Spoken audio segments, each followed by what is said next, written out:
महाराष्ट्राचा आवाज आपल्या हक्काचा। माझ्या मुलीसोबत असं घडलं साहेब का तिचा नवरा दारू पिऊन आराम करत होता आणि फोन उशाशी ठेवलेला, तर तो फोन आला तर झोपलेला नवरा म्हणून तिने फोन उचलला. फोन उचलल्यानंतर मग तो फोन दुसऱ्या बाईचा होता, त्यांनी ठेवलेल्या बाईचा, पूजा नाव आहे तिचं. तर तिने उचलला, पण ती बोलती तू कोण ग फोन उचलणारी, तर ती तिकडनं शिव्या द्यायला लागली. तर शिव्या द्यायला मी तिने पण एक दोन शिव्या दिल्या तिला, तू कोण आहेस जे मला शिव्या देते मलाच फोन करून. तर तो जागी झाला, तर त्यांनी बघितला नंबर बघितल्यानंतर डायरेक्ट तो फायटी लाता बिता मारा लागला पोटा बुक्यात डोक्यात. मग नंतर कडं काढलं, कड्याने मारलं, कड्याने डोकं फोडलं तिचं. मूळ झाली का ती मग तो दरवाजा लावून घेतला. तर कसं तरी लोकांनी दरवाजा खोलला, तिथला दरवाजा खोलून तिची सासू गेली आत. सासू गेल्यानंतर तिने काय केलं, ती रक्त जे खाली पडलेलं होतं तिने ते मिटवायसाठी पूर्ण पुसून बिसून ती साडी फेकून दिली. आणि याच्या पहिले तिला पाठवलं होतं घरी, तर तेव्हा तिला बोलत होता का तुझ्या वडिलांनी घर ऐकलं, तिथून आपल्याला टेम्पो घ्यायसाठी 1,00,000 रुपये माग त्यांच्याकडनं.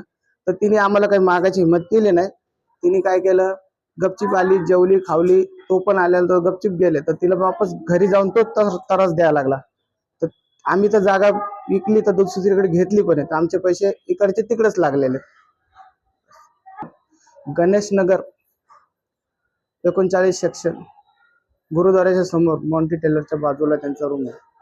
हो, तक्रार तर केलेली आहे.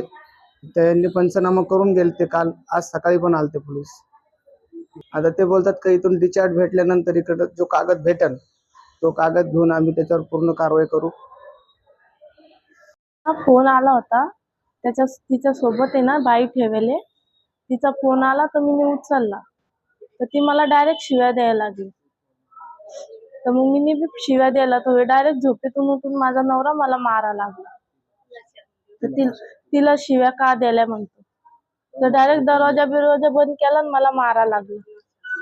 नाही होता खूप हाताचं कडं होतं ना, ते असं घातलं त्यांनी इथं आणि माईट पुरं मारलं माझ्या पोटावर बसून त्यांनी. 3 तारखेची पोलीस स्टेशनला गेलो होतो त्या दिवशी. तर पेपर द्यायला पहिले म्हणे ऍडमिट हो जाऊ तुमची. हा, तर मग आता काल पोलीस लोक आलते, आज पण आलते. मग ते म्हणले आता तुमची रिपोर्ट आली तेव्हा बघू काय करायचं. पैसे पाणी, आता पप्पानी घर बी विकलंय ना, आता जास्त टाइम नाही झालाय. तर तो म्हणतो जा घरी पैसे माग तुझ्या पप्पांना. तर मी काय बोलत नाही यांना. तर तो म्हणतो सांगितलं का नाही तुम्ही, मागितले काऊन नाही. तर त्याच्या पाय बी मला मारत राहतो. माझी सासू बी म्हणते लग्न म्हणे काय दिलं नाही काय नाही, अशीच आली घरात घुसून. दणके कृष्णा गणेश नगर मध्ये. तुमच्या परिसरातील काही घडामोडी किंवा समस्या असतील तर आमच्या वृत्तवाहिनीला संपर्क करा आणि तसेच सतत अपडेट राहण्यासाठी आमच्या वृत्तवाहिनीला सबस्क्राईब करा आणि बेल आयकॉन दाबायला विसरू नका.